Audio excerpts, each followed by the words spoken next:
Artistiin jaalatamaa fi beekamaa kan ta'e artistiin Urgeessaa Asheetuu wallee haaraadhaan dhufaa jira.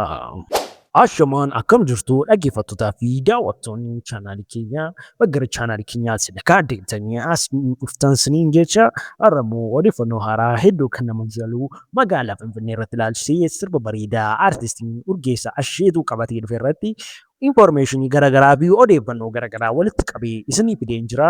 Egaa daawwattoota keenya ammaluma qophii keenyaatti nu wajjin tura. Akkuma beekamu immoo warroonni chaanaalii keenyaaf haaraa taatan egaa subscribe gochuun kan maatii keenyaatti dabalamaa isiniin jenna. Kana malees immoo sirba isaa kanallee sooshaal miidiyaa qabdan hunda isaa irratti illee sheer gochuun artistii keenya kana bukkee dhaabadhaa isiniin jenna. Egaa daawwattoota keenya gara odeeffannoo guyyaa irraa qabadee dhufneetti isin haa dabarsu. Egaan daawwattoota keenya artistii jaalatamaa fi beekamaa kan ta'e artistiin Urgeessaa Asheetuu kanaan dura sirba ayyaanaanis ta'e akkasumas illee sirboota babbareedaa hedduu kan namatti tolanii keessumaayyuu sirba ayyaanaa baasuudhaan immoo artistii beekamu keessaa artistii Oromoon qabdu keessaa artistii tokkodha jechuudha artistiin kuni. Egaan artistiin kuni yeroo ammaa kana immoo sirba bareedaa magaalaa Finfinnee irratti yeroo ammaa kana odeeffannoo fi wantoota garaagaraa gidduu kana sooshaal miidiyaa kanarra fiigaa jirus ta'e akkasumas illee walgahii garaagaraa illee magaalaa Finfinnee keessatti Oromoo Finfinneen kan eeyyuu akka galuu qabdullee kan mari'achamaa jiru irratti ilaalchisi artistii jaalatamaan kun sirba haaraa mata dureen isaa Shaggar kan jedhu magaalaa Finfinnee irratti ilaalchisi sirba bareedaa tokko qabatee gara uummata isaatiitti dhufaa jira jechuudha daawwattoota keenya. Egaa mee artistii keenya kana akkamittiin simatu isiniin jecha artistii kana warroonni akka hawwiidhaa fi akka jaalalaan eegaa jirtan koomentii jalatti lakkoofsa tokko barreessuun dagatinaa isiniin jenna.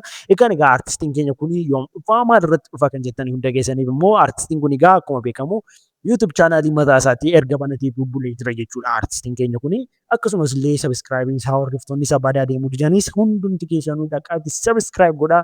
YouTube channel isaa sanallee akka inni namoota hedduu bukkee gahu akkasumas illee hordoftoota hedduu akka inni godhatu illee kan isa gargaarudha jechuudha daawwattoota keenya. Kanaafuu dhaqaatti subscribe godhaa. YouTube channel isaa irratti sirba bareedaa kana kan irratti qabatee dhufuudha jechuudha artistiin keenya kuni. Egaa yoom dhufa kan jettaniif immoo artistiin keenya akka YouTube yookaan Facebook isaa irratti dubbateeni yeroo dhiyeenya kanatti torbee kana gidduu yookaan torbee sattaanu gidduutti illee sirba bareedaa hedduu kan namatti tolu kana qabadhee isiniin dhufaa isiniin jechaa jira jechuudha. Egaa artistii keenya kana nagaan kottu isaan jennaanii sirba isaa bareedaa kanaan immoo hedduu akkanitti gammannullee abdii qabnu jechuudha daawwattoota keenya. Egaa hundumti keessanuu artistii keenya kana YouTube channel isaa subscribe godhaa hawwiidhaan asirratti eeggadha isiniin jenna. Egaa daawwattoota keenya odeeffannoo nuyi irra qabannee dhufne immoo kana ture. Video kan biraan amma walitti deemanutti immoo gama kiyyaan nagaatti.